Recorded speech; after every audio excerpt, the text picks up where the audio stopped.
Hello ನನ್ನ ಮುದ್ದು ಕುಟುಂಬದವರೇ, ಎಲ್ಲರಿಗೂ ನಮಸ್ಕಾರ. ಇವತ್ತು ನಾನು ನಿಮಗೆ ಮಸೊಪ್ಪು ಸಾಂಬಾರು ಮಾಡೋದನ್ನು ಹೇಳ್ಕೊಡ್ತಾ ಇದ್ದೀನಿ. ಅದಕ್ಕೆ ಬೇಕಾಗಿರುವಂಥ ಸಾಮಗ್ರಿಗಳು ಬೆಳ್ಳುಳ್ಳಿ, ಈರುಳ್ಳಿ, ಹಾಗೆ ಟೊಮೊಟೊ, ಬೇಳೆ, ಒಣಗಿದ ಮೆಣಸಿನ್ಕಾಯಿ, ಕಾಯಿ ಮತ್ತು ನಾನು ಮಿಕ್ಸ್ ಸೊಪ್ಪನ್ನು ತಗೊಂಡಿದ್ದೀನಿ. ನೋಡಿ, ಸಬ್ಬಕ್ಕಿ ಸೊಪ್ಪು, ಚಕೋತ, ದಂಟಿನ ಸೊಪ್ಪು,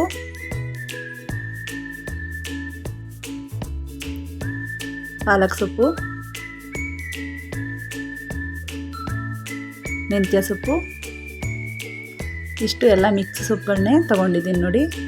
ಹಾಗೆ ಚಿಲಕರವೆ ಸೊಪ್ಪು, ಇಷ್ಟು ಮಿಕ್ಸ್ ತಗೊಂಡಿದ್ದೀನಿ. ಫಸ್ಟು ಒಂದು ಪಾತ್ರೆಗೆ ನೀರು ಹಾಕ್ಕೊಂಡು ಅದಕ್ಕೆ ಸೊಪ್ಪನ್ನೆಲ್ಲ ಹಾಕ್ಕೊತಾ ಇದ್ದೀನಿ.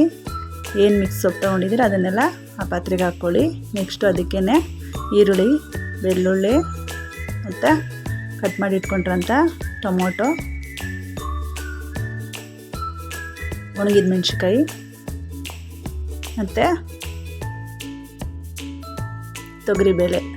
ನಾನು ಮೈಸೂರು ಬೇಳೆ ಹಾಕ್ತಾಯಿದ್ದೀನಿ. ನೀವು ಕೂಡ ಬೇಕಾದರೆ ಯೂಸ್ ಮಾಡ್ಕೊಬೋದು. ಮೈಸೂರು ಬೇಳೆನೂ ಹಾಕ್ಕೊಬೋದು, ಇಲ್ಲ ತೊಗರಿಬೇಳೆ ಕೂಡ ಹಾಕ್ಕೊಬೋದು. ಉಪ್ಪು ಹಾಕ್ಕೊಂಡು 2 ವಿಸಲ್ ಹೊಡ್ಸ್ಕೊಳ್ಳಿ.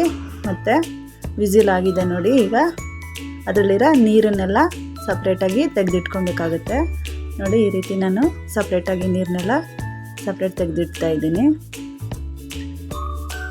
ನೋಡಿ. ಈ ರೀತಿ ಎಲ್ಲ ತಗೊಂಡು ಅದನ್ನು ಚೆನ್ನಾಗಿ ಮಸಿಬೇಕಾಗುತ್ತೆ. ಚೆನ್ನಾಗಿ ಮಸ್ಕೊಬೇಕು ನೋಡಿ. ಈ ರೀತಿ ಚೆನ್ನಾಗಿ ಮಸ್ಕೊಂಡು ಸಪ್ರೇಟಾಗಿ ನೋಡಿ, ಈ ರೀತಿ ಚೆನ್ನಾಗಿ ಮಸ್ಕೊಂಡು ಎತ್ತಿಟ್ಕೊಂಬಿಡಿ. ಈಗ ಒಂದು ಪಾತ್ರೆಗೆ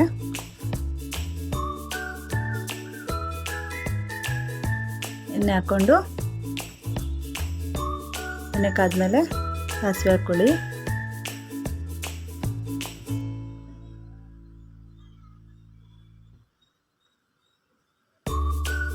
ನೋಡಿ, ಈ ರೀತಿ ಸಾಸಿವೆ ಎಲ್ಲ ಸಿಡಿಬೇಕು. ಆಮೇಲೆ ಈರುಳ್ಳಿನ ಹಾಕ್ಕೊಬೇಕಾಗತ್ತೆ. ಈರುಳ್ಳಿ ಎಲ್ಲ ಒಗ್ಗರಣೆಗೆ ಹಾಕ್ಕೊಂಡಾದ್ಮೇಲೆ ನೋಡಿ, ಒಗ್ಗರಣೆ ಆಗಿದೆ. ಈಗ ಮಸ್ತ್ ಇಟ್ಕೊಂಡ್ರಂಥ ಸೊಪ್ಪನ್ನು ಇದಕ್ಕೆ ಹಾಕ್ಕೊಂಡು ಮಿಕ್ಸ್ ಮಾಡ್ಕೊಳ್ಳಿ. ನಾನು ಕುದಿಯೋದಕ್ಕೆ ಬಿಡ್ತಾಯಿದ್ದೀನಿ. ಈಗ ಅದೇ ಇದಕ್ಕೆ ನಾವು ಸಪ್ರೇಟಾಗಿ ನೀರು ಇಟ್ಕೊಂಡಿದ್ವಲ್ಲ, ಆ ನೀರನ್ನ ಇದಕ್ಕೆ ಹಾಕ್ಕೊಬೇಕಾಗತ್ತೆ. ಒಂದು ಜಾರ್ಗೆ ಕಾಯಿ ಹಾಕ್ಕೊಂಡು, ಕಾಯಿನ ರುಬ್ಕೊಂಡು ಕಾಯಿ ಹಾಲು ಮಾಡಿ ಸಪ್ರೇಟ್ ಎತ್ತಿಟ್ಕೊಳ್ಳಿ ನೋಡಿ. ಕಾಯಿ ಹಾಲು ಮಾಡಿ ಇಟ್ಕೊಂಡಿದ್ದೀನಿ. ಇದನ್ನು ಕುದೀತಾ ಇರೋಂಥ ಮಸೊಪ್ಪು ಸಾಂಬಾರಿಗೆ ಕಾಯಿ ಹಾಲನ್ನ ಹಾಕ್ಕೊತಾ ಇದ್ದೀನಿ. ಹಾಕ್ಬಿಟ್ಟು ಚೆನ್ನಾಗಿ ಮಿಕ್ಸ್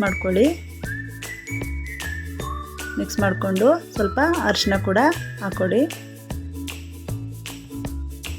ಹಾಗೆ ಸ್ವಲ್ಪ ರುಚಿಗೆ ತಕ್ಕಷ್ಟು ಉಪ್ಪನ್ನು ಹಾಕ್ಕೊಂಡು ಮಿಕ್ಸ್ ಮಾಡಿಕೊಂಡು ಕುದಿಯೋದಕ್ಕೆ ಬಿಡಿ. ಈಗ ಸಾಂಬಾರು ರೆಡಿಯಾಗಿದೆ.